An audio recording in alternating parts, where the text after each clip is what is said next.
Good evening to all of you guys, welcome to make IAS. मेरा नाम है अमित कपूर और हम लोग शाम को 6 बजे 6:30 बजे चर्चा करते हैं आईपीएफ की। अच्छा, ये आईपीएफ की श्रृंखला में 16वां आईपीएफ है और 16वां लेक्चर भी है हमारा। इसमें हम लोग इन्वायरमेंट की बात करेंगे। जो चर्चाएं होंगी वो सारी इन्वायरमेंट की होंगी और लगभग इसमें जहां तक आप देखेंगे तो लगभग 14 आईपीएफ वो हमने यहाँ पे बनाए हुए हैं। 14 आईपीएफ में जितना भी इम्पोर्टेंट चीजें रहती हैं वो सब हमने इसमें कवर किया है और इन्वायरमेंट का कोई भी क्वेश्चन जो है यहाँ से नहीं छूटेगा। तो even UP PCS RO ARO और अगर कोई आप इवन और भी कोई एग्जाम आप देते हैं स्टेट पीसीएस का, जैसे उत्तराखंड है वगैरह वगैरह, और जो भी आप देते हैं उत्तर भारत के, तो वहां पे ये समान रूप से कारगर साबित होता है। तो इसको आप लोग एक दो बार रिपीट कर लेना, इससे कोई क्वेश्चन बाहर नहीं जाएगा। ओके, तो इसको ध्यान में रखते हुए हमने पूरा इसको ये ओवरऑल कवर किया है। ठीक है, तो जो नए व्यूअर हैं उनको मैं बताना चाहूंगा कि ये आईपीएफ का मतलब होता है इंपॉर्टेंट प्रीलिम्स फैक्ट। ओके, तो ये जो है 16वां आईपीएफ इन्वायरमेंट से संबंधित है। ओके, चलिए ध्यान से सुनेंगे। बाकी मैं इसमें क्वेश्चन भी आपको दिखाऊंगा कि कैसे क्वेश्चन पूछे गए हैं। ओके, प्रीवियस ईयर के। तो एक बार आप देखेंगे, इसके बाद में ये लेक्चर और फिर इसके बाद में क्वेश्चन की बात करेंगे। तो देखो, अब अगर हम आपको क्वेश्चन दिखाएंगे तो पहला क्वेश्चन जो है पर्यावरण क्या होता है इसके बारे में ही बात कही गई, तो हमने उसी हिसाब से दिया हो। अब इसमें कितने टॉपिक हम कवर करेंगे उसके बारे में एक झलक यहां पे आप देखें।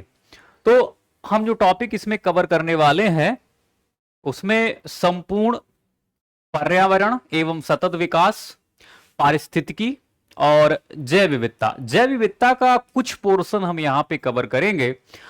इसके बाद में जो है बाकी और भी 17वें आईपीएफ में भी आपको जैव विविधता का कुछ मुद्दे देखने को मिलेंगे। ओके, तो ये सारी बातें हम लोग करने वाले हैं। तो पहले हम बात करते हैं पर्यावरण क्या होता है। कहा जाता है कि पृथ्वी पर पाए जाने वाले भूमि, जल, वायु, पेड़ पौधे, जीव जंतुओं का समूह जो हमारे चारों ओर है, सामूहिक रूप से पर्यावरण कहलाता। बस इतनी सी एक परिभाषा आपसे पूछी गई है, बस ये सारे मुद्दे दिए गए तो कि पर्यावरण किसको कहा जाता है। तो ये सब मिला दिया जाए, इसको क्या बोलते हैं, पर्यावरण। तो जो भी आप देखते हैं निर्जीव सजीव जो भी आप देखते हैं अपने आसपास चारों तरफ, वो सब क्या है, वो पर्यावरण है।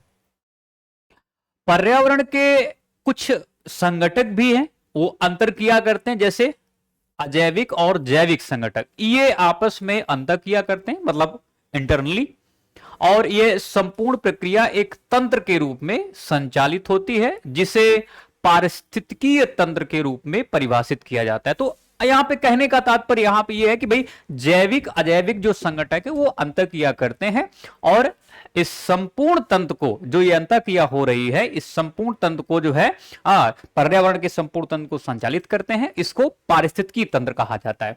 तो दो परिभाषाएं हमने देखी और दोनों से क्वेश्चन पूछे गए हैं, रिपीट करके पूछे गए हैं क्वेश्चन। पर्यावरण संरक्षण अधिनियम 1986 के अनुसार पर्यावरण, अच्छा इसमें भी परिभाषा दी गई। अगर ये परिभाषा आपसे पूछी जाती है तो इसको भी ध्यान रखना, ऊपर हमने परिभाषा पर्यावरण की आपको बताई हुई है। तो पर्यावरण संरक्षण अधिनियम 1986 भी कुछ बताता है, कहता है कि पर्यावरण किसी जीव के चारों ओर घिरे भौतिक एवं जैविक दशाओं और उनके साथ अंतः क्रिया के सम्मिलन, इसको पर्यावरण कहा जाता है। अब ऐसी बात कौन कहता है, पर्यावरण संरक्षण अधिनियम 1986 ऐसी बात करता है। ज्ञात हो कि परि और आवरण शब्दों को जोड़ने पर पर्यावरण शब्द की उत्पत्ति होती है, अतः पर्यावरण का जो शाब्दिक अर्थ होता है वो जो हमारे चारों ओर आवरण है, जो हमें घेरे हुए है, उसको पर्यावरण कहते हैं। आप यहां से इसको मिला सकते हैं। ओके, तो पर्यावरण क्या होता है, पर्यावरण पारिस्थितिकी क्या होता है, इसके बारे में हमने थोड़ी सी जानकारी आपको दी और यहां से रिपीट करके क्वेश्चन पूछा गया है। आगे कहा गया है कि पर्यावरण एक आगे कहा गया है कि पर्यावरण एक अविभाज्य समष्टि है तथा जैविक एवं अब अजैविक तत्व वाले पारस्परिक क्रियाशील तंत्रों से इसकी रचना होती है और इसमें घटक भी बताए गए हैं कि 3 घटक मिलके पर्यावरण को एक अविभाज्य समष्टि बनाते हैं। वो है भौतिक या अजैविक, स्थल, वायु और जल इत्यादि। दूसरा यहां पे एक और संगठक है, वो देखेंगे तो जैविक पादप की बात कही गई। ऊपर अजैविक अर्थात भौतिक, नीचे जैविक पादप, इसमें जंतु एवं सूक्ष्म जीव हमें दिखाई पड़ते हैं। सांस्कृतिक पर्यावरण की बात करें तो ये पूर्णतया मानव निर्मित गतिविधियां यहां पे हमें दिखाई पड़ती हैं, तो ये भी पर्यावरण का संगठक है। इसमें देखें तो सांस्कृतिक पर्यावरण के अंतर्गत कुछ आर्थिक मुद्दे, सामाजिक मुद्दे, राजनैतिक गतिविधियां ये हमें यहां पे शामिल होती दिखाई देती हैं। तो 3 संगठक मिलके पर्यावरण को एक अविभाज्य समष्टि बनाते हैं। बात समझ आ गई? चलिए आगे इसी में कुछ बातें और कही गई। कहा गया कि यह सभी जैविक अजैविक अवयवों का सम्मिश्रण है जो जीवों के या जीवों को चारों ओर से प्रभावित करता है। पर्यावरण के कुछ कारक संसाधन के रूप में कार्य करते हैं तथा कुछ कारक नियंत्रक के रूप में भी कार्य करते हैं। आपसे स्टेटमेंट पूछा जाएगा तो आप ध्यान रखना कि पर्यावरण के कारक क्या संसाधन और क्या नियंत्रक के रूप में कार्य करते हैं। हां, ये दोनों बातें सही हैं। इसके बाद में आगे भी कुछ बातें, जैसे पर्यावरण को बृहद या लघु स्तर पर समझा जा सकता है और इसके साथ ही क्षेत्रीय तथा भूमंडलीय स्तर पर भी पर्यावरण में विभिन्नताएं पाई जाती हैं। ओके, तो ये कुछ संगठक हमने बताए और इससे रिलेटेड कुछ बातें हमने बात की। ओके, इसके साथ में तीसरा आईपीएफ अगर बात करें, तीसरा जो फैक्ट है वो धारणीय विकास की बात करता है। सस्टेनेबल डेवलपमेंट 2023 में लगभग 3 बार इसकी चर्चा की गई है। 3 बार आप समझ सकते हैं एक ही पेपर में। ओके, संधारणीय विकास क्या है, संधारणीय विकास क्या है, अलग अलग मायने में अलग अलग इसकी परिभाषा देके क्वेश्चन पूछा गया, मैं आपको दिखाऊंगा। ठीक है, चलिए देखें। धारणीय विकास या संधारणीय विकास, विकास की वह अवधारणा जिसके अंतर्गत या जिसके तहत वर्तमान की आवश्यकताओं के साथ साथ भविष्य की भी आवश्यकताओं को ध्यान में रखा जाता है। मतलब आप पर्यावरण या पर्यावरण से जो भी आप संसाधन लेना चाहते हैं वो ले लीजिए अपनी आवश्यकता भर, लेकिन भविष्य की आने वाली पीढ़ियां आपको मतलब आपको जो है एक तरह से ऐसा ना बोलने कि भाई जो पहले थे उन्होंने सब कुछ ले लिया, हमारे लिए कुछ नहीं छोड़ा। तो इसमें इसी वजह से कहा गया है कि वर्तमान की जरूरतों या आवश्यकताओं को पूरा करते हुए भविष्य में जो आने वाले आपकी पीढ़ियां हैं उनके लिए भी कुछ छोड़ के जाओ। उसको क्या बोलते हैं? सस्टेनेबल डेवलपमेंट या धारणीय या संधारणीय विकास। ओके, बात समझ में आ गई? क्लियर? धारणीय विकास प्राकृतिक संसाधनों के उपयोग के संदर्भ में अंतर पीढ़ीगत संवेदनशीलता का विषय है। अंतर पीढ़ीगत मतलब आगे आने वाली पीढ़ियों के लिए आप क्या छोड़ के जा रहे हैं, भविष्य की अपनी जरूरतों के साथ में, मतलब आप एक कह सकते हैं समझौता किए बिना। ओके, तो ये बात यहां पे तो संवेदनशीलता का विषय है। संधारणीय विकास का मुख्य उद्देश्य क्या? देखिए, उद्देश्य इसमें कहा गया कि पृथ्वी के प्राकृतिक संसाधनों का न्याय संगत उपयोग, संरक्षण तथा उचित प्रबंधन करना है। ओके, बात समझ में आ गई? क्लियर हो गया? अब ये आपसे तीनों परिभाषाएं पूछी जा सकती है। इसका उद्देश्य भी पूछा जा सकता है, धारणीय विकास क्या होता है इसके बारे में भी आपसे स्टेटमेंट देके पूछा जा सकता है। तो स्टेटमेंट के तौर पर क्वेश्चन, अच्छा ये संधारणीय विकास जो है ये परिभाषा आई कहां से, तो इसका आप लोग खास ध्यान रखना।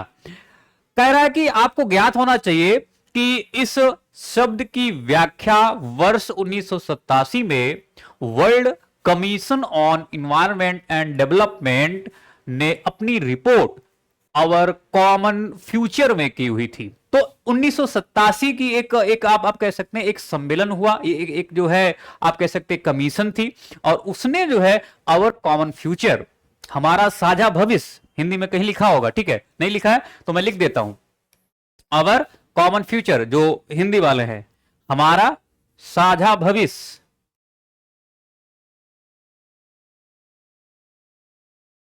हमारा साझा भविष्य।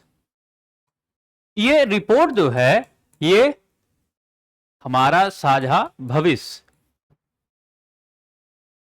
ये रिपोर्ट ये जो कमीशन है ये इसको जो है बताता है, और इसी में इस शब्द के बारे में बातें कही गई। कौन सा शब्द है?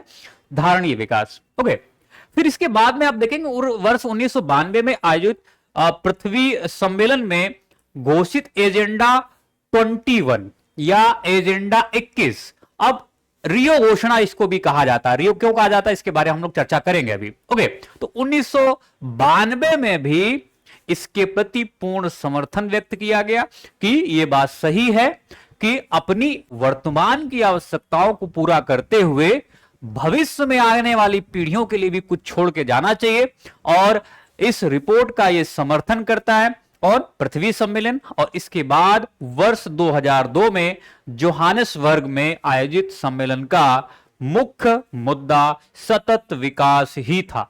तो आप देखें रिपोर्ट 1987 में, फिर इसको मान्यता या आप ये कह सकते हैं इसको एक मंजूरी देना, वो रियो में होता है, रियो घोषणा में, जिसको पृथ्वी सम्मेलन बोलते हैं, एजेंडा 21 बोलते हैं 1992 में, और फिर इसके बाद में फिर दोहराया गया कब? ये 2002 में जोहानिसबर्ग में, कि नहीं सतत विकास जो है ये बहुत आवश्यक मुद्दा है। ओके, तो ये बहुत ही इंपॉर्टेंट मुद्दे हैं। मैं आपको क्वेश्चन दिखाऊंगा, स्टार लगा रहा हूं, इसको आप ध्यान से सुनेंगे, ठीक है? एक दो बार देखेंगे, क्लियर हो जाएंगी आपको चीजें। नेक्स्ट देखिए, इसके बारे में और भी बातें कही गई हैं। World commission on environment and development द्वारा 1987 में जो भी हमने रिपोर्ट की बात करी, आवर कॉमन फ्यूचर, जिसे ब्रंटलैंड रिपोर्ट के नाम से भी जाना जाता, अंडरलाइन करेंगे या स्टार लगाएंगे, के अनुसार ये परिभाषा देता है, कहता है कि सतत विकास से अभिप्राय ऐसे विकास से है जो भावी पीढ़ियों की जरूरतों या जरूरतें पूरी करने की योग्यता को प्रभावित किए बिना, नोट डाउन करेंगे, प्रभावित किए बिना वर्तमान समय की आवश्यकता पूरी करे। बात वही है, लेकिन थोड़ा सा ये घुमा के बात कर रहा है, लेकिन बिल्कुल अर्थ वही है कि अपनी वर्तमान की आवश्यकताओं को पूरा करते हुए भविष्य की आने वाली पीढ़ियों के लिए भी उनकी भी आवश्यकताओं को आप ध्यान में रखें, आप ऐसे संसाधनों को प्रयोग करें। इसका तात्पर्य है कि मानव समाज का सतत भविष्य तभी सुनिश्चित हो सकता है जबकि आर्थिक गतिविधियों और मानव कल्याण के समर्थन हेतु आवश्यक जैव, भौतिक और सामाजिक पारिस्थितिकी या परिस्थितियां पीढ़ी दर पीढ़ी पोषित या संरक्षित की जा सके। मतलब एक तरह से आप कह सकते हैं कि उनको भी शामिल करते हुए, ध्यान में रखते हुए ये सारी बातें होनी चाहिए। अच्छा, ये आपसे सुमिलित करने के लिए क्वेश्चन आया था तो हमने दे दिया है। ओके, सुमिलित करने के लिए क्वेश्चन आया था, मैचिंग करने के लिए क्वेश्चन आया था, तो हमने इसको यहां पे दे दिया है, और इसको आप थोड़ा सा ध्यान रखना। हो सकता रिपीट करते ही क्वेश्चन है, तो इसको आप भी थोड़ा रिपीट कर लेना, क्या दिक्कत है। The limit to growth report, ये 1972 में सबसे पहले रिपोर्ट आती है। ब्रंटलैंड आयोग हमने देखा अभी, ये वर्ल्ड कमीशन ऑन एनवायरनमेंट, जब ये आवर कॉमन फ्यूचर, जिसको ब्रंटलैंड रिपोर्ट बोलते हैं, वो 1987 में। मॉन्ट्रियल प्रोटोकॉल, अभी हम लोग बात करेंगे इसके बारे में, इसका प्रवर्तन जो होता है वो 1989 में है, हालांकि 87 में आती है, लेकिन प्रवर्तन जो इसका होता है वो 89 में होता है। रियो पृथ्वी सम्मेलन, अभी जैसे हमने बात की, हमने देखा था कि ये 1992 में इसको मान्यता देता है, किसको? सतत विकास को। ओके, या जो अवर कॉमन फ्यूचर है, तो ये 1992 में। ओके, तो आपसे मैचिंग करने के लिए क्वेश्चन पूछेगा, तो आप इसको आप थोड़ा अपने जहन में रखना। चलिए नेक्स्ट देखें, अभी भी सतत विकास के बारे में चर्चा। सतत विकास के लिए जैविक विविधता का संरक्षण, प्रदूषण का निरोध और नियंत्रण तथा निर्धनता घटाना, ये सभी आवश्यक है। अगर सतत विकास करना है तो आपको ये सारे मुद्दे भी ध्यान रखने पड़ेंगे, नहीं तो आगे आने वाली पीढ़ियां जो है उनके लिए संसाधन नहीं बचेंगे। ओके, बात समझे? तो इसी वजह से ये सारी बातें। अच्छा, प्रकृति की अपनी सुंदरता है, अपनी सीमाएं हैं, अतः हमें चाहिए कि पहले हम प्रकृति को समझने का प्रयास करें और इसके बाद अपनी विकास नीतियों का निर्धारण करें, ऐसी बात कहा जाता है। अच्छा, तो ये बाकी सारी चीजें आप लोग कर लेना एक बार, ठीक है, बाकी सारी चीजें आप लोग एक बार देख लेना। तो सतत विकास के बारे में हमने चर्चा की हुई है। नेक्स्ट देखें, जैविक अजैविक घटक, इसके बारे में देखो एक बार क्वेश्चन पूछा गया था कि भाई ये कार्बन चक्र और जल चक्र, फास्फोरस चक्र, इसके बारे में जो साइकिल है इनके बारे में क्वेश्चन पूछा जाता है। तो लगातार क्वेश्चन पूछा गया, इस वजह से हमने यहां पे कार्बन चक्र के बारे में बात की। उससे पहले कुछ बातें करते हैं। देखें, पर्यावरण विभिन्न अजैविक व जैविक घटकों से मिलकर बना है। हमने अभी आपसे पहले ही बताया हुआ था, जैविक अजैविक घटक और मानव गतिविधियां जो मिलके ये 3 संगठक हमने बताए थे, जिसमें मुख्यतः जो है आपको जैविक अजैविक देखने को मिलते हैं। तो ये मिलकर पर्यावरण का निर्माण करते हैं। ये घटक आपस में अंतःक्रिया करते हैं, ये बात भी हमने बात कही हुई थी। सामान्यतः ये अंतःक्रिया एक चक्रीय रूप में होती है, साइकिल बना रहता है, इधर से इधर से, फिर इधर से इधर से, ये तो ये एक तरह से क्या है, ये एक चक्र जो है वो चलता रहता है, इसी को हम लोग बोलते हैं साइकिल। ओके, तो कहा जा रहा है कि सामान्यतः ये जो अंतःक्रिया हो रही है ये एक चक्रीय स्वरूप में होती है, अर्थात तत्वों का चक्रण एक रूप से दूसरे रूप में होता है। और यह चक्र प्रकृति में कार्बन चक्र, जल चक्र, आगे आपको फास्फोरस चक्र भी देखने को मिलेगा। हालांकि इस पे कोई क्वेश्चन पूछा नहीं है, अगर आप समझना चाहेंगे तो हम आपको समझा देंगे। जल चक्र इत्यादि के रूप में दिखाई देता है। पृथ्वी के कार्बन चक्र में कार्बनिक पदार्थों का अपघटन से, जीवधारियों द्वारा श्वसन प्रक्रिया से, ज्वालामुखी प्रक्रियाओं से और जीवाश्म ईंधनों के दहन इत्यादि से कार्बन डाइऑक्साइड पहुंचती है।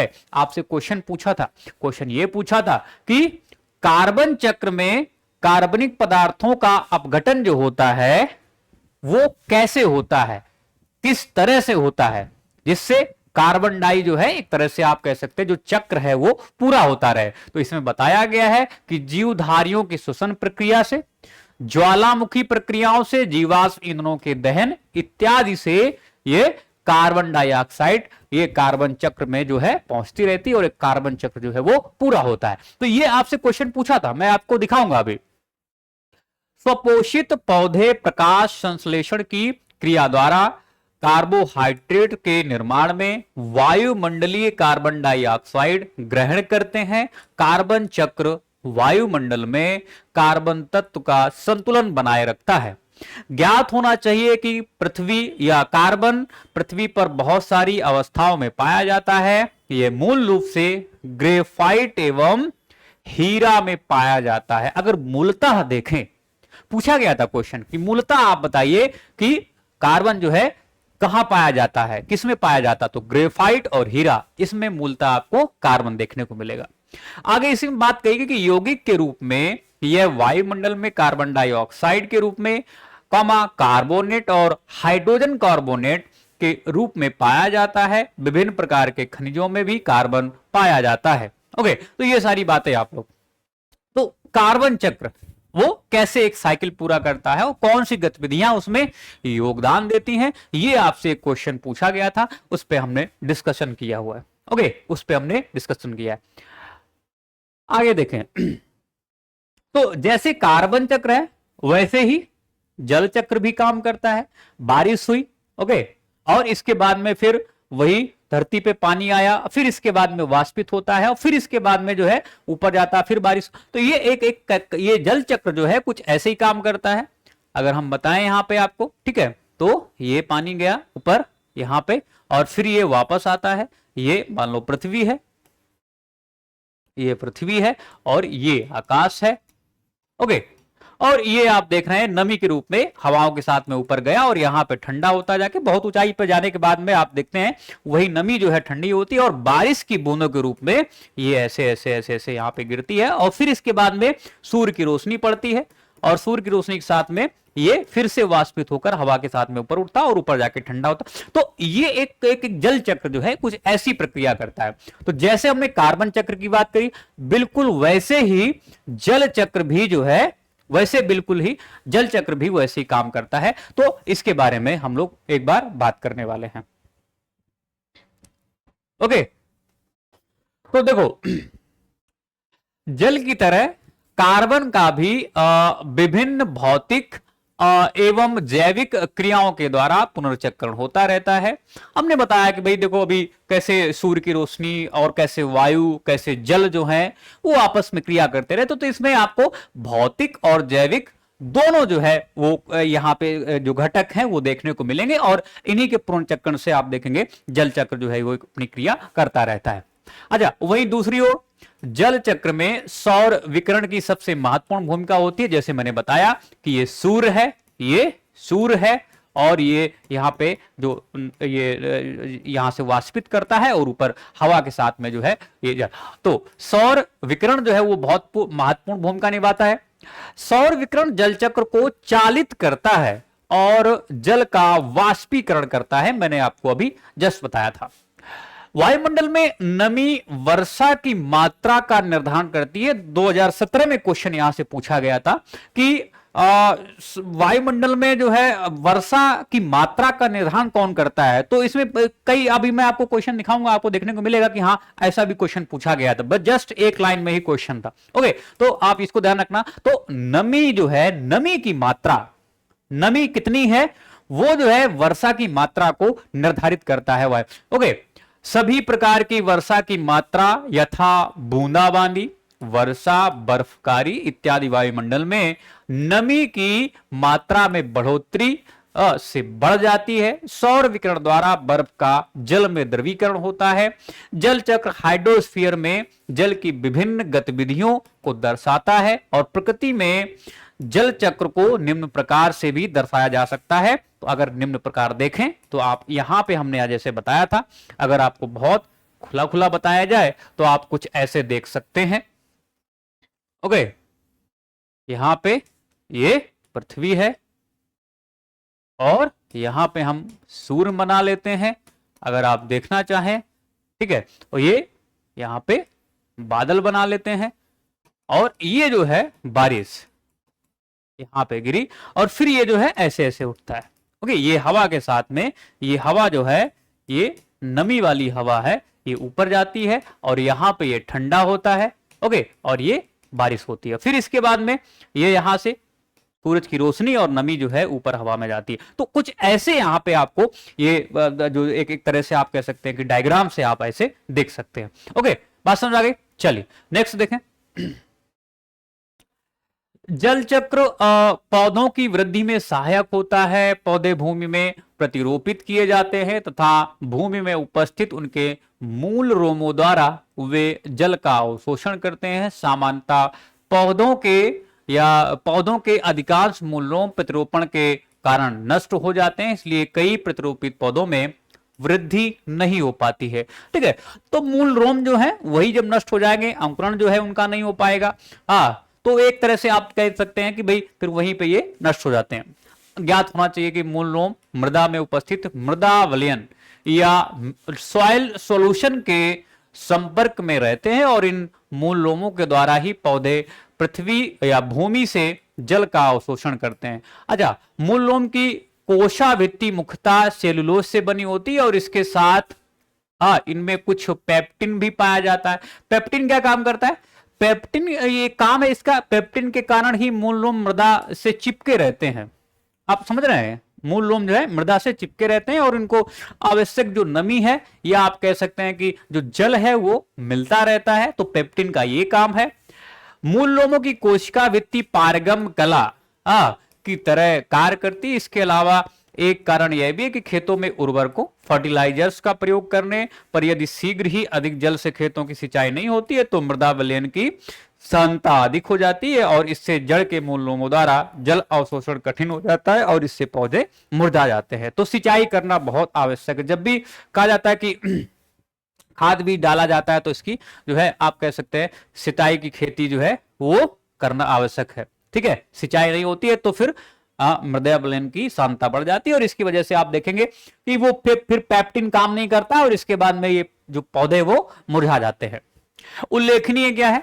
उल्लेखनीय कि जल अवशोषण प्राप्त भूमि जल मृदा के तापमान कमा मृदा विलयन की सांद्रता व मृदा की वायु सॉइल एयर जैसे कारकों पर निर्भर करता है और इस प्रकार जलमंडल में उपस्थित जल चक्र द्वारा पर्यावरण में अपनी भूमिका विभिन्न प्रकार से निभाता है और जल चक्र के साथ साथ वायुमंडल में होने वाली गतिविधियां ये भी पर्यावरण में महत्वपूर्ण भूमिका निभाती हैं। तो ओवरऑल हमने बात की कि जल चक्र कैसे काम करता है, जल चक्र के क्या फायदे हैं, मूल लोम जो है वो अब ये कह सकते हैं कि पेड़ जो है वो कैसे फलते फूलते हैं, ओके, पेप्टिन कैसे काम करता है, ओके, तो ये सारी बातें हमने आपसे बात की। चलिए नेक्स्ट देखें। रासायनिक संगठन के आधार पर पदार्थ को तत्व, यौगिक और मिश्रण के रूप में वर्गीकृत किया जा सकता है। तत्व पदार्थ का साधारण रूप होता है और जिसे रासायनिक या भौतिक विधियों द्वारा आगे अविभाजित या उपविभाजित नहीं किया जा सकता, उपविभाजित नहीं किया जा सकता है। यौगिक ऐसा पदार्थ होता है जिसमें दो या अधिक तत्व जो है ये तत्व द्रव्यमान के एक स्थिर अनुपात में संयोजित होते हैं। मिश्रण ऐसा पदार्थ है जिसमें दो या अधिक तत्व या यौगिक किसी भी अनुपात में साधारण रूप में मिश्रित होते हैं। वायु विभिन्न गैसों का मिश्रण है। ये सब फैक्ट आपसे पूछे जाते हैं। मैं आपको क्वेश्चन अभी दिखाऊंगा कैसे क्वेश्चन यहां से फॉर्म किया गया है। पृथ्वी के परिता विद्यमान गैसों या वायु के समूह को वायुमंडल कहा जाता है। इसमें नाइट्रोजन है, ऑक्सीजन, कार्बन डाइऑक्साइड और अन्य कुछ गैसें पाई जाती हैं। आप एक परसेंटेज जो है कई बार पूछा गया है कि नाइट्रोजन सबसे ज्यादा। एक बार 2017 में पूछा गया था कि कार्बन डाइऑक्साइड जो है वो कितने परसेंट है वायुमंडल में, तो उसका भी मैं क्वेश्चन अभी आपको दिखाऊंगा। ऐसा क्वेश्चन जो है वो 2017 में। गैसों का यह मिश्रण वायुमंडल में पाया जाता है और शुष्क वायु में घनत्व के अनुसार सर्वाधिक मात्रा नाइट्रोजन की है। एक बार अगर देखें तो आप इधर देखें, ये कुछ ऐसे सबसे ज्यादा 78.08 नाइट्रोजन है, फिर 20.95 ये ऑक्सीजन है, ऑर्गन तीसरे नंबर पे है। और इसके बाद में ये परसेंटेज ध्यान रखना, सारा का जितने भी हम यहाँ पे दिखा रहे हैं आपको सबका परसेंटेज आपको ध्यान रखना पड़ेगा कि परसेंटेज पूछा गया था। अब यहां से 2017 में एक बार क्वेश्चन पूछा था कि कार्बन डाइऑक्साइड का परसेंटेज कितना है। ओके, तो नियॉन जो है वो कार्बन डाइऑक्साइड समझ गए 0.36% है। नियॉन जो है 0.002%। इसके बाद में हीलियम 0.005% है। फिर क्रिप्टॉन है और इसके बाद में आप देखेंगे एक सेकेंड, यहां पे एक जीरो और बढ़ा लेना, इसको नीचे कर लेना भाई, इसको नीचे कर लेना और इसको ऊपर कर लेना, ठीक है। हाँ, कंफ्यूजन नहीं पालना, मैं बता दे रहा हूं, नहीं तो बात बोले कि नहीं गलत पढ़ा दिया मास्टर ने। ओके, जिनॉन देख लो, जिनॉन जो है वो 0.009% है। हाइड्रोजन है वो आप सबसे कम जो यहाँ पे दिखाई पड़ रहा है हमें। ओके, 0.000 इसको भी ऊपर कर लेना भाई, इसको भी ऊपर कर लेना यहाँ पे हाइड्रोजन। ओके, थोड़ा सा देख लो एक बार, ये यहां पे आ जाएगा, ये यहां पे आ जाएगा। ओके, और ये जो है यहां पे आ जाएगा। ओके, हाँ, तो हाइड्रोजन को जो है इधर हीलियम के नीचे कर लेना। ओके, नहीं इसके जिनॉन के ऊपर कर लेना। थोड़ा सा मैं अगर इसको पीडीएफ दूंगा तो आपको सही करके दे दूंगा, परेशान नहीं होना, ठीक है। तो ये डाटा आप याद रखना, ये जो आंकड़े दिए हैं, जो परसेंटेज दिया है वो सही लिखा हुआ है, ठीक है। थोड़ा सा ऊपर नीचे हो गया तो इसको आप लोग कर लेना। जैसे मैं कमेंट देखता हूं ना, तो कमेंट में ऐसा लगता है कि नहीं अब मास्टर ने तो बिल्कुल सत्यानाशी कर दिया है, लेकिन इसमें डाटा जो है वो गलत नहीं है, परसेंटेज सही दिया हुआ है। नहीं तो आप कंफ्यूजन पाले कि नहीं मास्टर ने गलत बता दिया। तो आप क्या करेंगे, इसको ऊपर कर लेना, 09 को नीचे ला लेना और इसको 05 को नीचे ला लेना और 01 को ऊपर कर लेना, ठीक है। उसी हिसाब से यहां पे भी कर लेना। चलिए, अच्छा, स्वपोषी पौधे जानते हैं, स्वपोषी पौधे अपना खाना खुद ही बना लेते हैं वो। ओके, किसी दूसरे पे निर्भरता कम। तो देखें एक बार, स्वपोषी पेड़ पौधे प्राण वायु ऑक्सीजन का उत्सर्जन और वायुमंडल को दूषित करने वाली एवं ग्लोबल वार्मिंग के लिए जिम्मेदार गैस कार्बन डाइऑक्साइड का अवशोषण करते हैं। अगर वनस्पतियां नहीं होंगी तो ऑक्सीजन की कमी से पृथ्वी के जीवन पर घातक प्रभाव पड़ेगा। तो ये आप इनके बारे में जो गैसें हैं उनका परसेंटेज, इनके बारे में खास ध्यान रखेंगे। चलिए नेक्स्ट देखें। जहां एक और पर्यावरणीय सुरक्षा के लिए संकट है, वहीं दूसरी ओर धारणीय विकास पर्यावरण के क्षरण को कम करने में सहायक होता है। अतः धारणीय विकास पर्यावरणीय सुरक्षा के लिए आवश्यक होता है। धारणीय विकास हमने अभी बात की थी, सतत विकास, यहां पे भी वही है, सस्टेनेबल डेवलपमेंट। तो सस्टेनेबल डेवलपमेंट इतना ज्यादा जो है क्यों चर्चा में रह रहा है? जैसे हमने शुरुआत की इसके दूसरे तीसरे फैक्ट में ही हम लोग संधारणीय विकास देख रहे थे या सस्टेनेबल डेवलपमेंट देख रहे थे, फिर हमें यहां पे भी उसके बारे में बात करी, ठीक है। तो ये जो है पर्यावरण की सुरक्षा के लिए बहुत महत्वपूर्ण है। कहा जाता कि संधारणीय या धारणीय विकास एवं कागज के थैलों का प्रयोग पर्यावरणीय सुरक्षा के सकारात्मक पहलू से संबंधित है। वातानुकूलन का पर्यावरणीय सुरक्षा के नकारात्मक पहलू से संबंधित है। अर्थात आप कह सकते हैं वातानुकूलन है ये पर्यावरण पर नेगेटिव इफेक्ट डालता है, ओके। जबकि गरीबी कम करने से पर्यावरण पर नकारात्मक एवं सकारात्मक दोनों प्रभाव पड़ते हैं।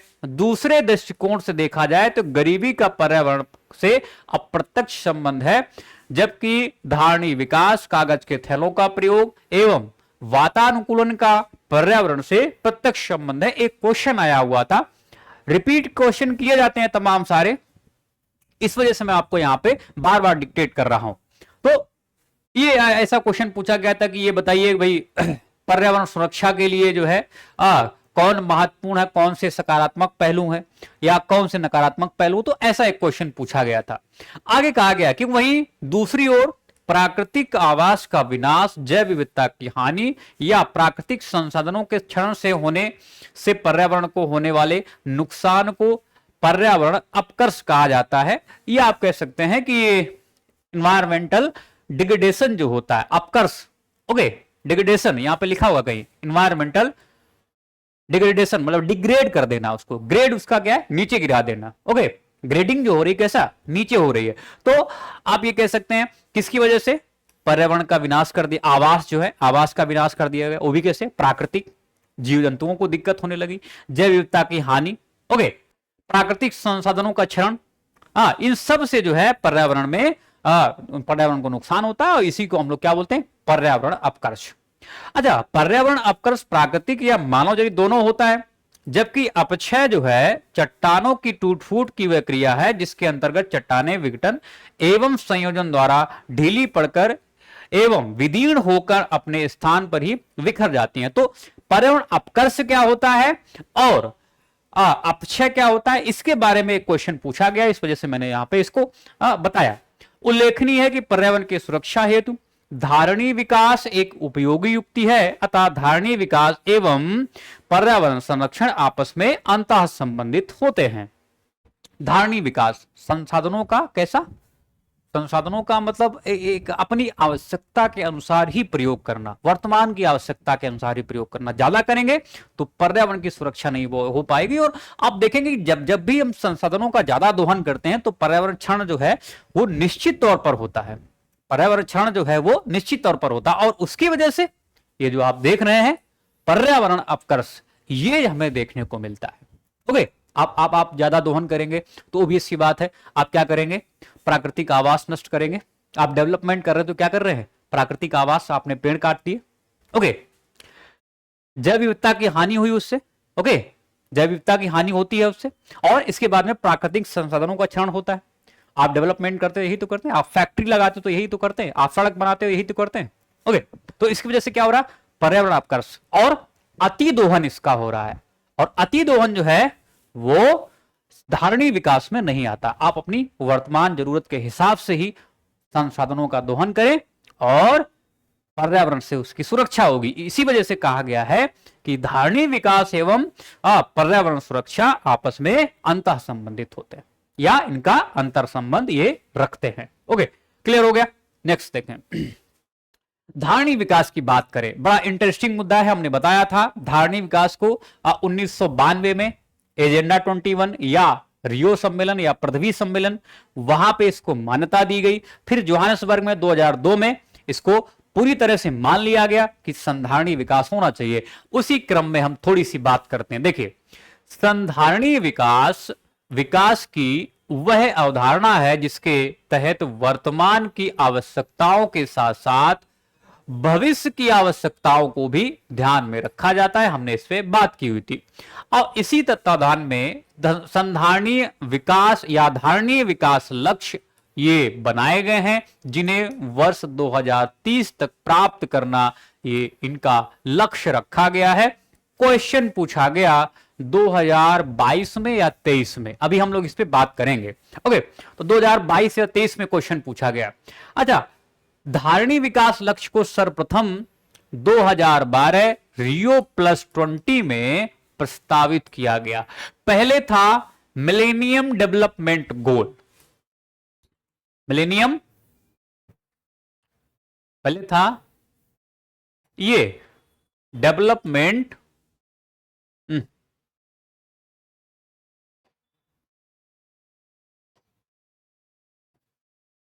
डेवलपमेंट गोल MDG, पहले ये हुआ करता था।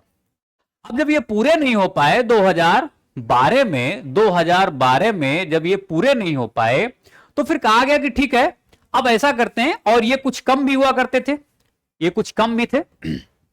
जब ये पूरे नहीं हो पाए तब ये बोला गया और ये नई परिभाषा के हिसाब से संधारणीय विकास किया जाना चाहिए। तो 2012 में आप देखेंगे कि SDG ये आते हैं। इसको क्या बोलते हैं? सस्टेनेबल डेवलपमेंट गोल, संधारणीय विकास लक्ष्य। ये आए और कहा गया कि 2030 तक जो है इनको पूरा करेंगे, और बताया गया बकायदा कि हमें किस पे काम करना है।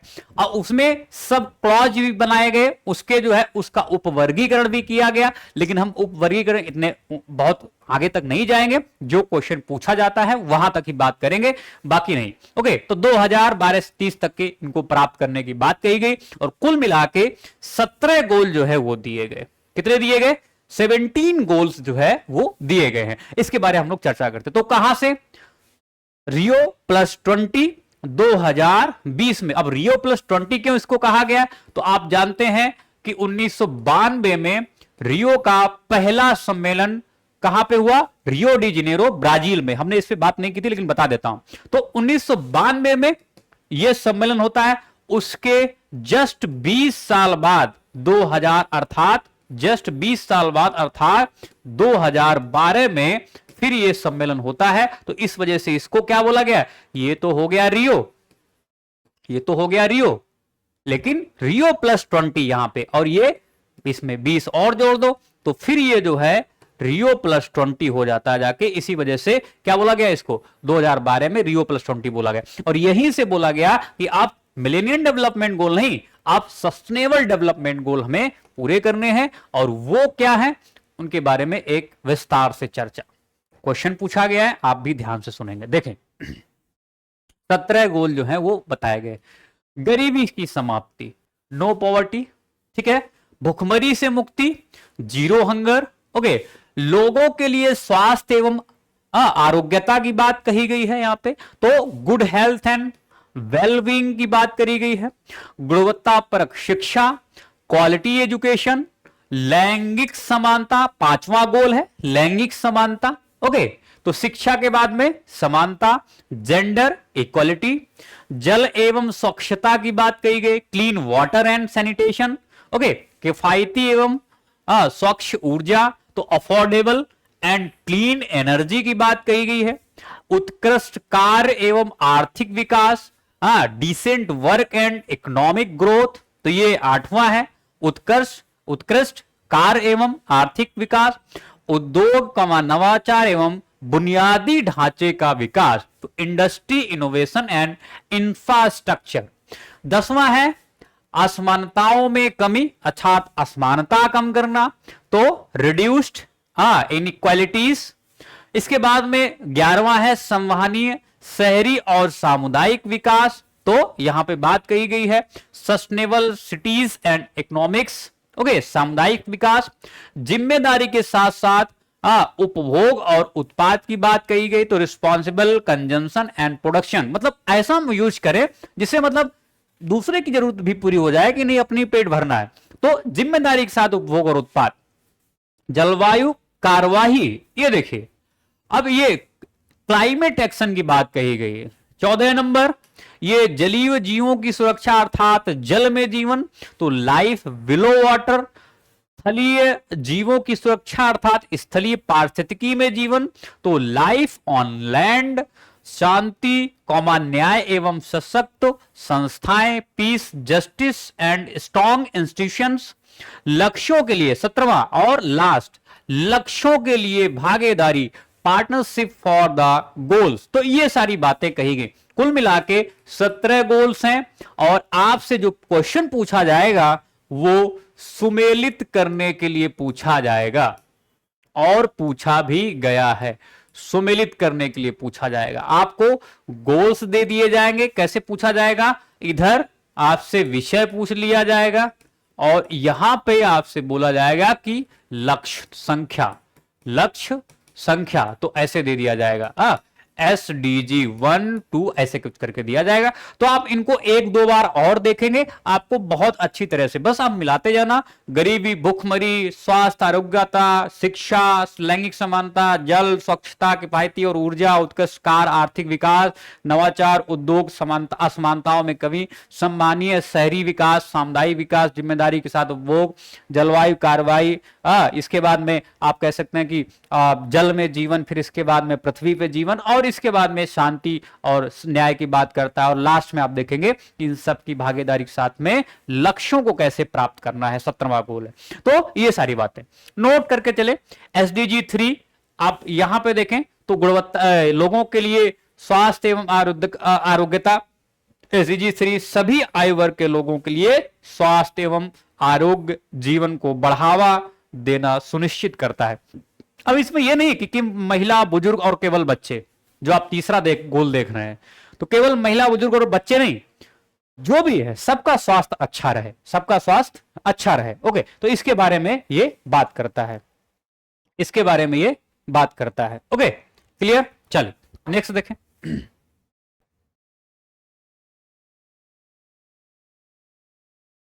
ओके, हाँ देखें एक बार।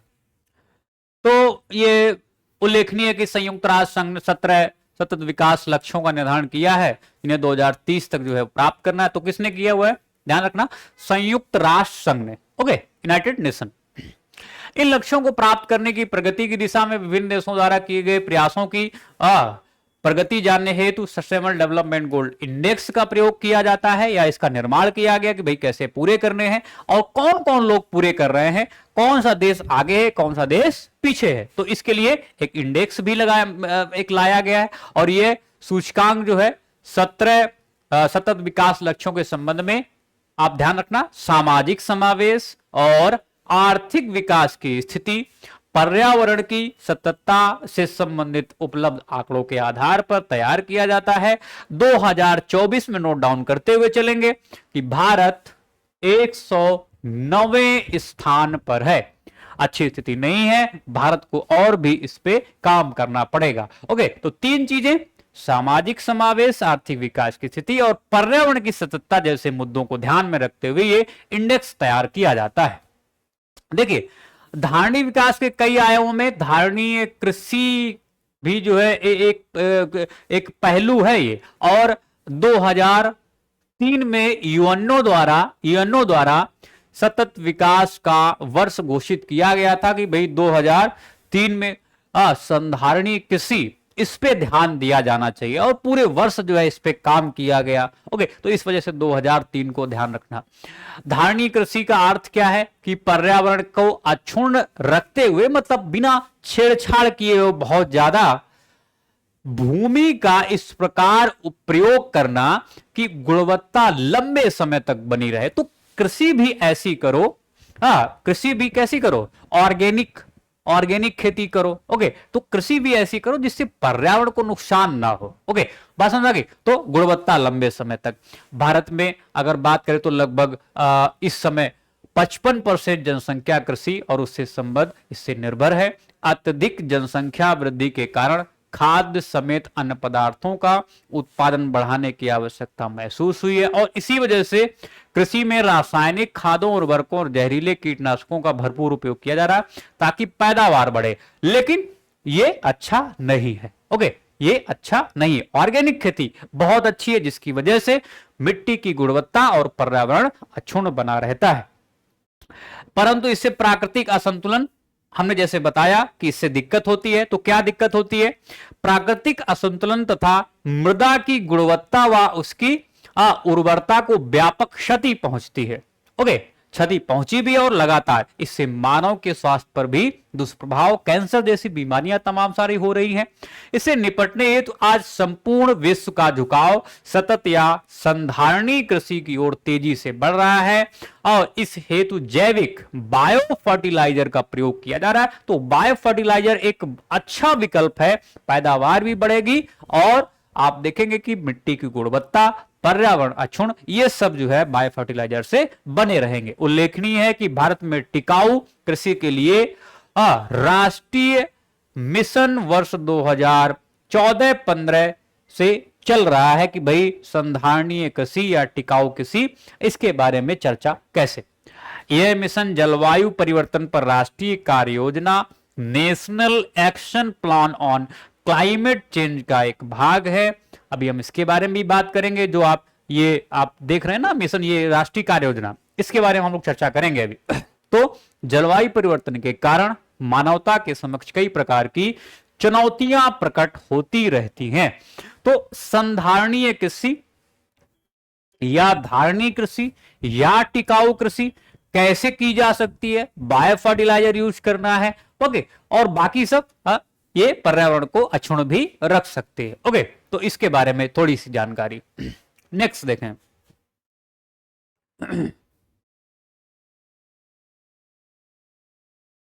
थोड़ा मैं इसको सही कर लेता हूं।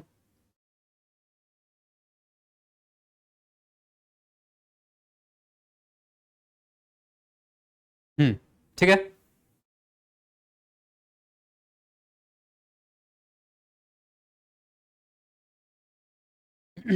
हाँ ठीक है, चलिए नेक्स्ट देखें।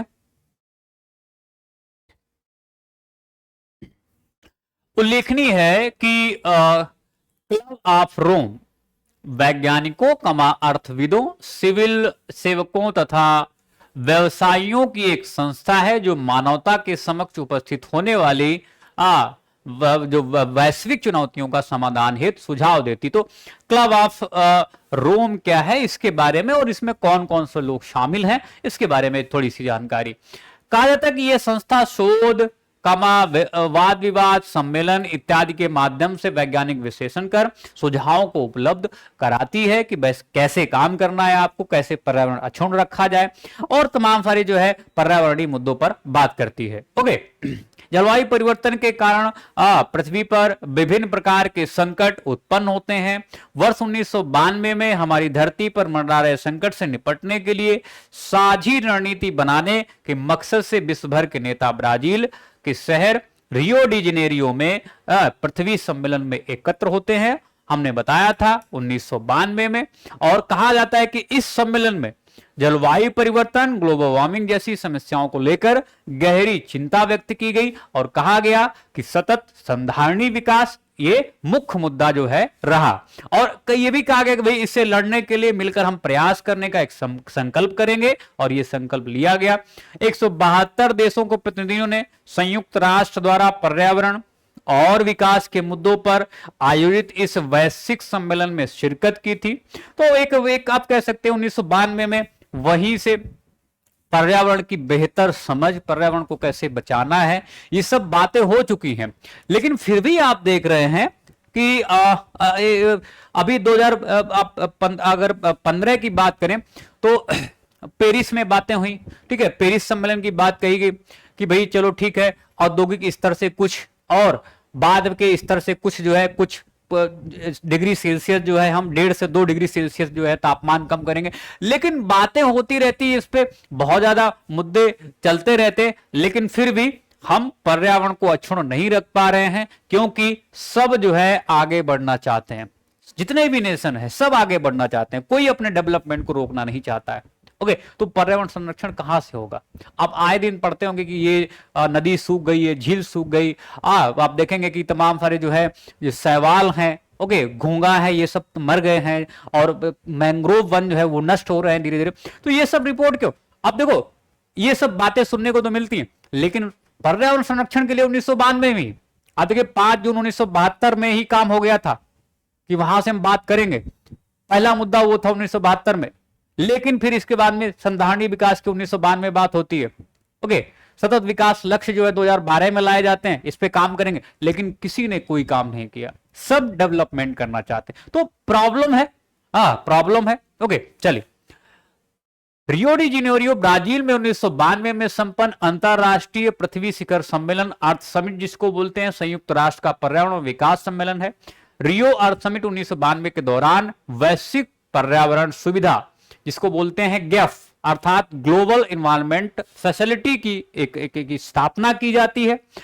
अब यह 18 संस्थाओं के साथ मिलकर 183 देशों में वैश्विक पर्यावरण से संबंधित चुनौतियों से निपटने में सहायता करता है। ओके, यह संकटग्रस्त पारिस्थितिकी तंत्र जैसे स्थलीय या जली दोनों में ही काम करता है कि भाई कैसे बचाया जाए, इनको कुछ संरक्षित करने के में अपनी भूमिका निभाता है।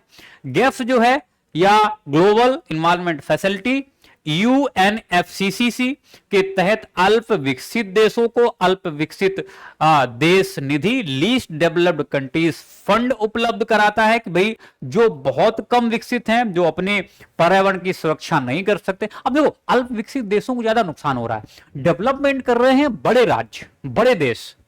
अब टुवालू जैसा देश छोटा सा डूब रहा है। ओके, अब अभी जो है हमारे देश की जो राष्ट्रपति महोदया वो गई थी। ओके, तो आप देख रहे थे कि वो डूबा हुआ, उनको चिंता है इस बात की भाई कि ये सब जो है डूब जाएंगे। तो ये सब अपने आप में बड़ा दुखद है कि बड़े देश जो है वो डेवलपमेंट कर रहे हैं, उनकी वजह से जो है आप देखेंगे कि जो ग्लेशियर पिघल रहे हैं और छोटे छोटे द्वीप जो है जिनको कोई मतलब ही नहीं है डेवलपमेंट से, वो डूब रहे हैं। तो इस वजह से आप देखेंगे गैफ जो है वो बहुत बड़ी भूमिका निभा रहा है कि अल्प विकसित देश भी जो है वो अपना डेवलपमेंट करें, तो ये निधि प्रोवाइड कराता है। और ये इन देशों को उनके national adaptation programme of action नापास की तैयारी और क्रियान्वयन में सहायता भी करता है कि भैया कैसे जो है आप प्रोग्राम को अडॉप्ट करेंगे, कैसे काम करेंगे, कैसे डेवलपमेंट करेंगे, कैसे पर्यावरण को अक्षुण्ण रखेंगे। लेकिन ये बात अलग है, अब डूब ही जाएगा तो फिर क्या कर पाओगे, निधि किस काम की जब आप बड़े देश ही नहीं सुधर पा रहे हैं। ओके, चलिए, ज्ञातव्य है कि वर्ष 2001 में कॉप 7 की, कॉप मतलब कॉन्फ्रेंस ऑफ पार्टीज, ओके,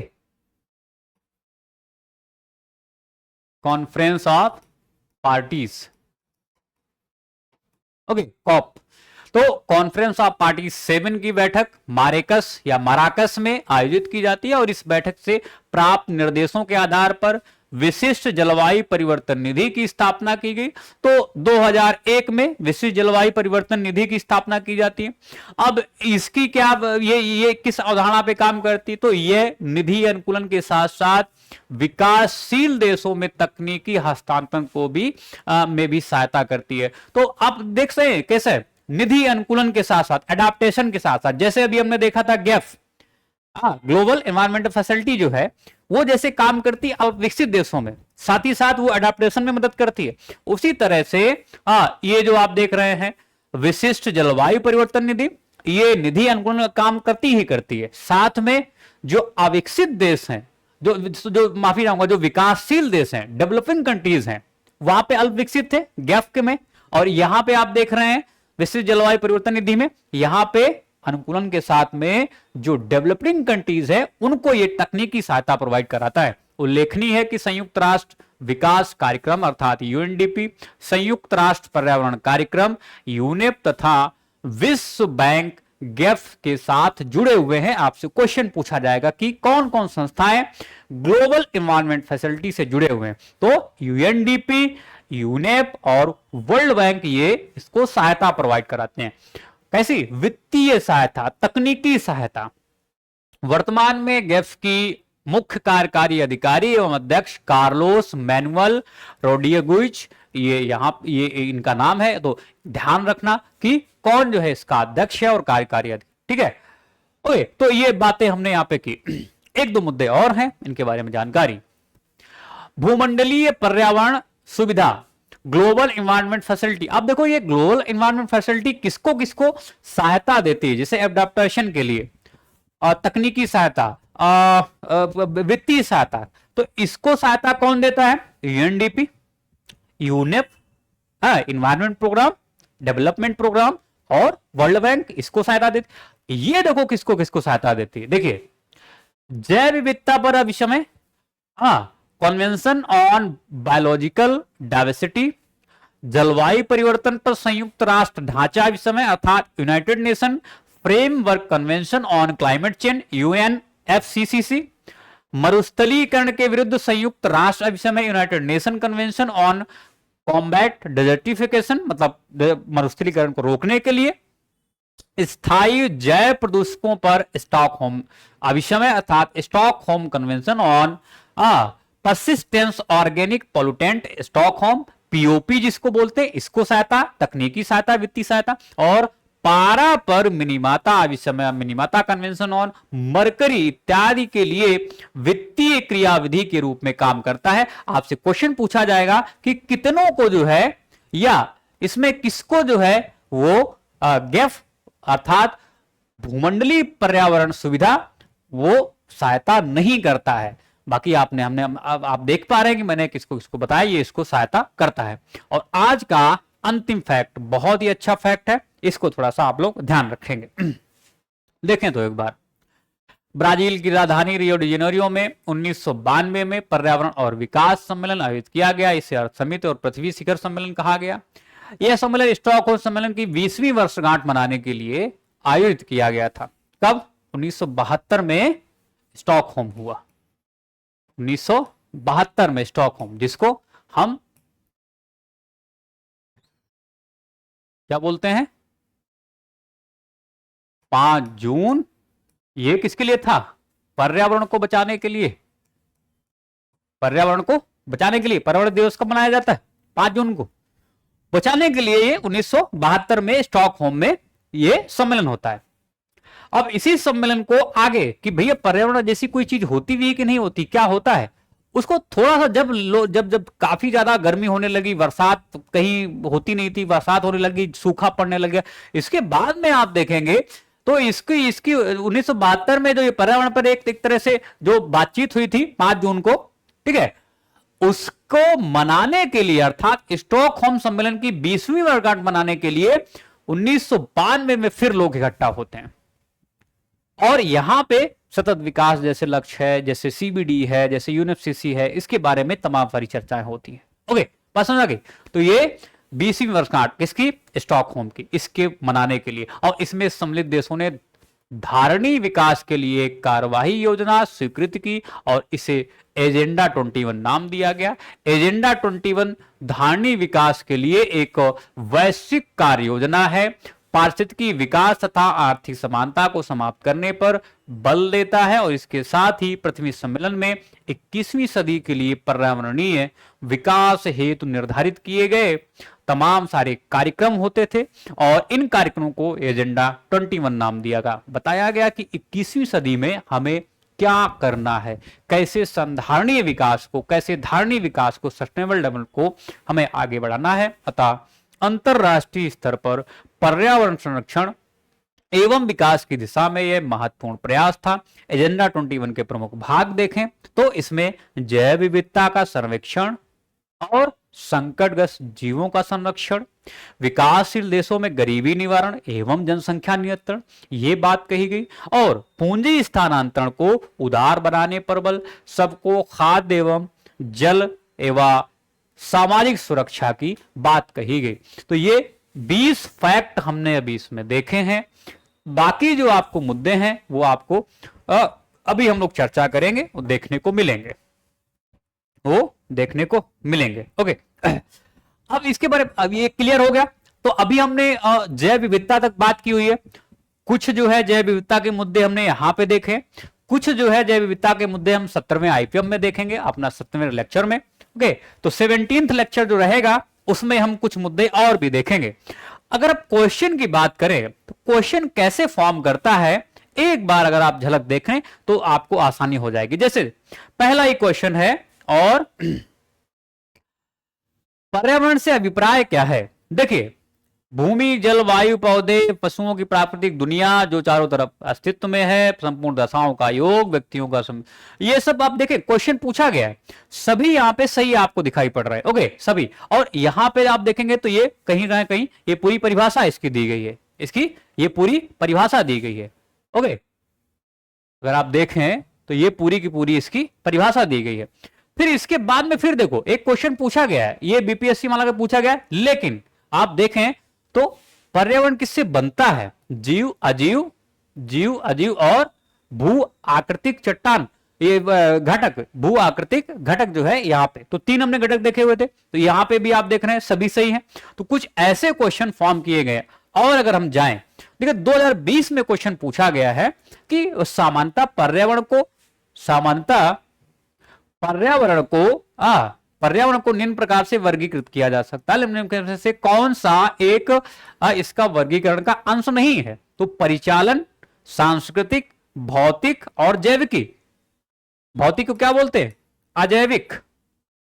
भौतिक को क्या बोलते हैं? अजैविक। अजैविक। ओके, हाँ, तो ये 3 थे, ये नहीं है। 2020 में आपसे क्वेश्चन पूछा गया, आपसे 2020 में क्वेश्चन पूछा गया। सतत संधारणी विकास, अच्छे खासे क्वेश्चन यहां से पूछे गए। ओके, यहां से अच्छे। 2019 में क्वेश्चन आपसे पूछा गया, क्या पूछा गया कि सतत विकास समाज, मानव समाज के कल्याण हेतु महत्वपूर्ण है। यह आपसे क्वेश्चन पूछा गया 2019 में।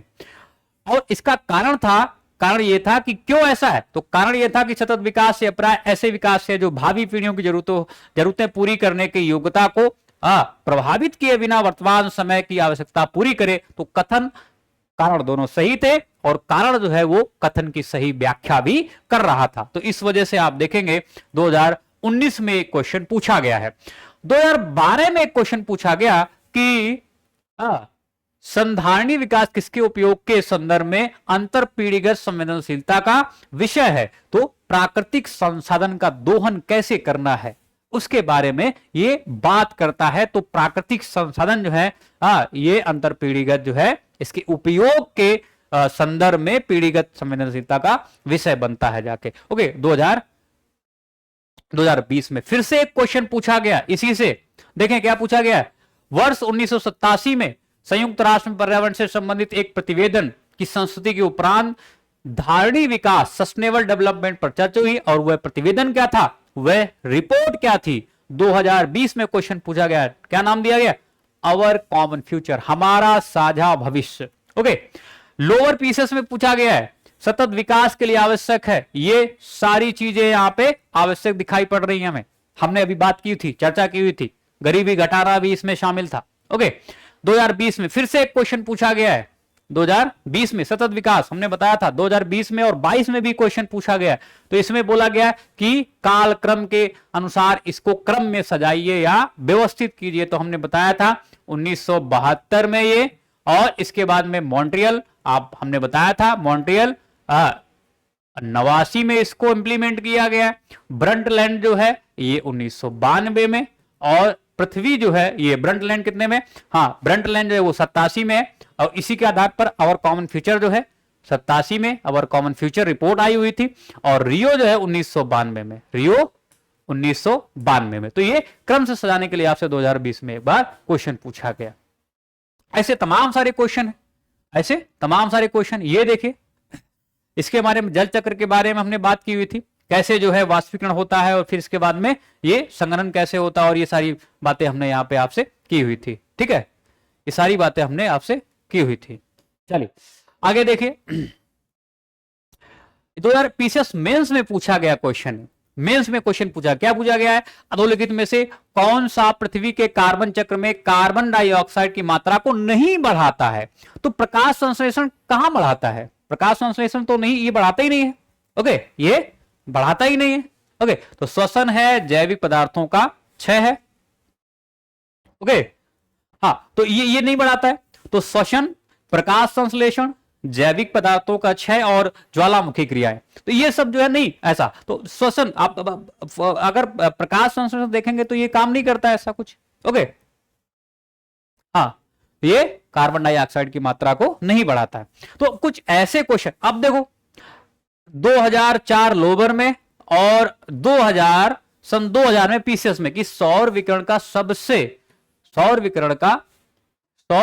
सबसे महत्वपूर्ण भूमिका, तो हमने बताया था यहां पे सौर विकिरण, जल चक्र की बात की थी, हमने पढ़ाया है आपको, इसके बारे में हमने चर्चा की हुई है। चलिए, अब ये देखो गैसों से लेके एक क्वेश्चन पूछा गया 2017 में पूछा गया था, जैसे हम बताया था हमने, वर्षा की मात्रा निर्भर करती है हवा के दबाव पर, वायुमंडल में नमी पर, या जल चक्र पर, या तापक्रम पर। तो जितनी नमी होगी, नमी, ओके, नमी ये जो है काम करती है। ओके, जो नमी है ये काम करती है। ओके, और बाकी देखो आगे देखें आप, और भी क्वेश्चन पूछे गए। अब यहां पे अगर देखें तो ये देखिए पूछा गया है यहां पे कि नोबल गैसों में कौन सी वायु में नहीं पाई जाती। तो रेडॉन जो है, ये हमने बात की थी, वायुमंडल में पाई जाती है, हीलियम, ऑर्गन, नियॉन ये पाई जाती है। बाकी हमें जो है आप देख रहे हैं रेडॉन जो है वो गैस नहीं पाई जाती है, नोबल गैस, हाँ, वो एक रेडियो एक्टिव क्या बोला गया, नोबल गैस है, इसके बारे में बात कही गई है। ओके, चलिए नेक्स्ट देखें, पर्यावरण अपकृष्ट से क्या अभिप्राय है। पर्यावरण, एक और क्वेश्चन पूछा गया था, एक और क्वेश्चन पूछा गया, अभी अगर हम देखें तो यहां पे कहीं ना कहीं एक क्वेश्चन पूछा गया था।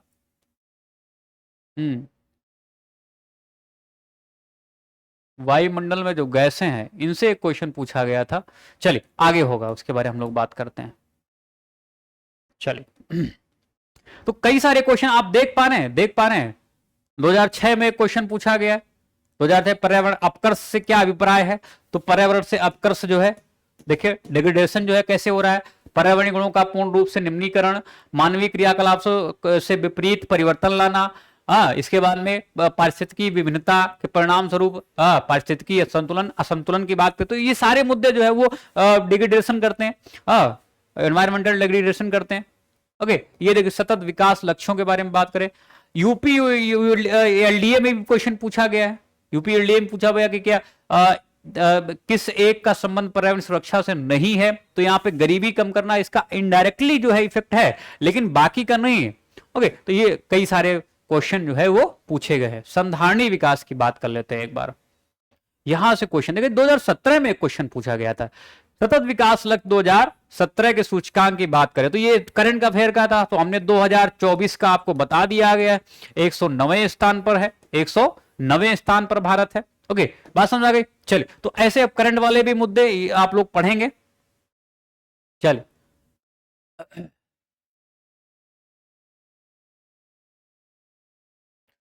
2001 में भी क्वेश्चन पूछा है, संधारणीय कृषि का अर्थ क्या है। तो भूमि का इस प्रकार प्रयोग कि उसकी गुणवत्ता अक्षुण्ण बनी रहे। ओके, ये सारे क्वेश्चन पूछे गए, ये सारे क्वेश्चन पूछे गए। चलिए, तो क्लास जो है वो काफी लंबी हो रही है, इस वजह से मैं इसको जो है अब यहां से फिनिश करते, मैंने आपको क्वेश्चन भी बता दिए हैं और बाकी सारे मुद्दे भी हमने आपको यहां पे दिखा दिए हैं। रियो प्लस के बारे में देखिए, रियो प्लस 5 का आयोजन कब किया गया। देखिए रियो प्लस 5 तो आप जानते हैं 97 में, रियो कब आया 1992 में, और +5 अर्थात 5 साल और आप इसमें ऐड कर दें, तो 5 साल ऐड करेंगे तो क्या हो जाएगा 1997। तो ये हो गया पृथ्वी सम्मेलन रियो प्लस 5। ओके, क्लियर हो गया। तो ये सारी बातें, चल नेक्स्ट देखें, और भी क्वेश्चन आपसे पूछे गए यहां पे, और भी क्वेश्चन पूछे गए। ये देखिए कई बार क्वेश्चन पूछा गया है, इसके बारे में हम लोग बात करेंगे। इसके बारे में बात करेंगे, राष्ट्रीय पर्यावरण अभियंत्रिकी शोध संस्थान नीरी, इसका कहां ये जो है ये कई बार क्वेश्चन पूछा गया, इसके बारे में हम लोग बात करेंगे। चलिए, ओके, तो लगभग लगभग हमने कई सारी बातें यहाँ पे की हुई हैं। चलिए इसके बारे में हम लोग आगे बात करेंगे। तो क्वेश्चन कैसे पूछे गए हैं इसके बारे में हमने महत्वपूर्ण चर्चा की हुई है, और इसको लगातार आप देखते रहिए। हम लोग नेक्स्ट क्लास में मिलते हैं। Thanks to all of you, take care, bye bye, good night to all of you guys.